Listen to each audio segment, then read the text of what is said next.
O confronto com Saladino, entre a espada e o crescente, o inimigo da cristandade ou o herói do Islã. Jerusalém, ano de 1187. Os sinos das igrejas tocam em desespero, as mesquitas clamam em vitória, e o mundo cristão desmorona diante de um nome: Saladino. Ele foi chamado de herege, de inimigo, de bárbaro. Mas também foi exaltado como justo, generoso e até cavaleiro honrado pelos próprios inimigos. O confronto entre Saladino e os cruzados não foi apenas um choque de espadas. Foi o encontro entre duas civilizações, duas culturas e duas visões de mundo. Hoje, vamos mergulhar nessa história. Um relato épico que envolve fé, política, guerra, traições e, acima de tudo, um homem que mudou para sempre a história da Idade Média. Prepare-se para conhecer o confronto com Saladino. Antes de seu surgimento, o Oriente Médio estava dividido. O califado havia perdido força. O poder era disputado entre dinastias rivais. Muçulmanos sunitas e xiitas brigavam entre si. Enquanto isso, no Ocidente, os cristãos cruzados já haviam conquistado Jerusalém em 1099 e criado reinos latinos na região. Durante quase um século, cristãos e muçulmanos viveram em um frágil equilíbrio. Mas tudo mudaria com a ascensão de um líder que uniria os povos muçulmanos sob uma só bandeira. Nascido em 1137 em Tikrit, no atual Iraque, Salah ad-Din Yusuf ibn Ayyub, conhecido no Ocidente como Saladino, não parecia destinado a ser um grande líder. Filho de uma família curda modesta, cresceu em meio à política e à guerra. Desde cedo, demonstrou inteligência, disciplina e uma fé profunda. Servindo a líderes militares muçulmanos, ganhou experiência e respeito. Mas o destino reservava algo maior. Saladino não apenas se tornaria um sultão, mas também o símbolo da resistência contra os cruzados. Sua ascensão começou no Egito. Em 1169, tornou-se vizir do Egito, inicialmente como representante de seus senhores. Pouco a pouco, consolidou seu poder, unindo Egito e Síria sob sua autoridade. Saladino não era apenas um guerreiro, era um estrategista político.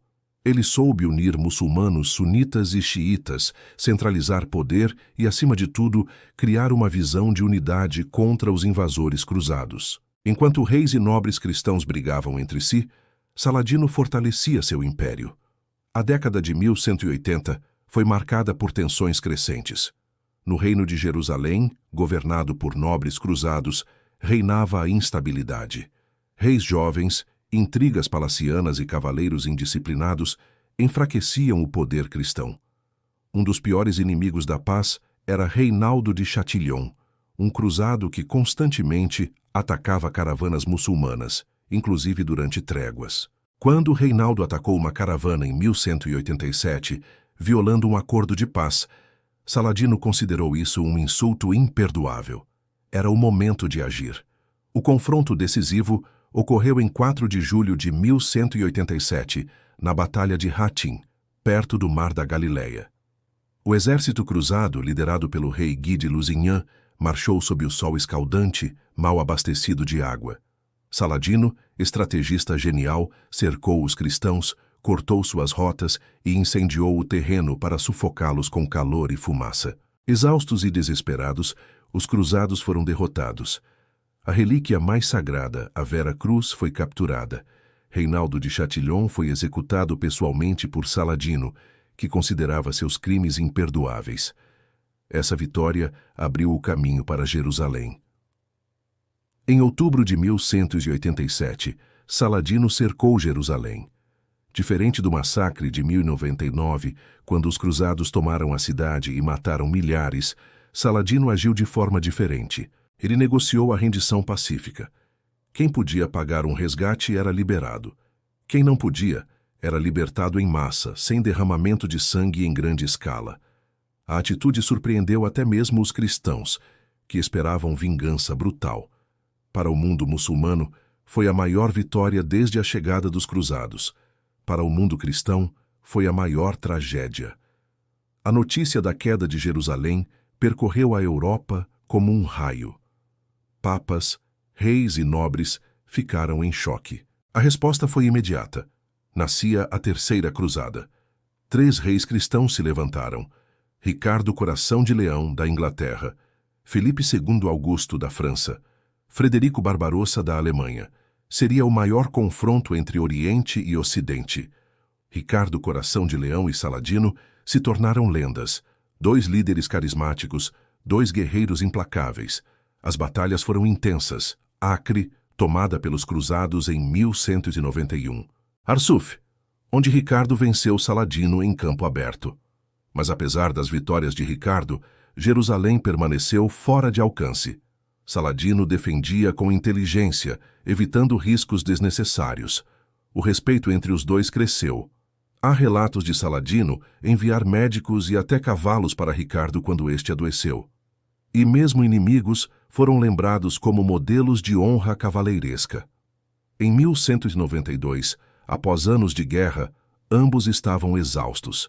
Foi firmado o Tratado de Ramla. Jerusalém continuaria sob controle muçulmano. Peregrinos cristãos teriam acesso livre aos lugares sagrados. Não era a vitória que os cruzados esperavam, mas evitava mais destruição. Para Saladino, era uma vitória consolidada. Saladino morreu em 1193, pouco depois da Terceira Cruzada. Em seu testamento, deixou quase nada de riqueza pessoal. Havia doado grande parte aos pobres. Sua figura se tornou lendária. Para os muçulmanos, foi o herói que reconquistou Jerusalém. Para os cristãos, paradoxalmente, foi admirado por sua honra e generosidade. Séculos depois, até mesmo cavaleiros europeus usavam Saladino como exemplo de nobreza e coragem. O confronto com Saladino não foi apenas militar. Foi cultural, foi religioso, foi simbólico. De um lado, os cruzados buscavam afirmar a superioridade da fé cristã. Do outro, Saladino representava a unidade muçulmana diante da invasão estrangeira. E no choque dessas duas forças, nasceram histórias de brutalidade, mas também de respeito mútuo, algo raro na Idade Média. A vitória de Saladino mudou para sempre o rumo das cruzadas. Nenhum reino cruzado voltaria a ser tão forte quanto antes. Mesmo com novas expedições, Jerusalém jamais seria reconquistada de forma definitiva. Os muçulmanos, unidos sob Saladino, ganharam confiança. E os europeus passaram a ver o Oriente com outros olhos, ora como inimigo, ora como fonte de conhecimento e riqueza. Um líder que conseguiu unir povos, vencer batalhas e ainda conquistar respeito até de seus inimigos. Sua história mostra que a Idade Média não foi apenas trevas e guerras sem sentido. Foi também um tempo de encontros culturais, de líderes que ultrapassaram os limites da própria época. E assim, o nome de Saladino atravessou os séculos. Ele continua sendo lembrado como guerreiro, como político, como estrategista e, acima de tudo, como o homem que mudou para sempre o destino das cruzadas. Saladino foi apenas um inimigo da cristandade ou foi um herói universal digno de ser lembrado como um dos maiores líderes da história? Deixe sua opinião nos comentários. E se você gostou dessa jornada pela Idade Média, inscreva-se no canal, ative o sino e acompanhe nossas próximas histórias.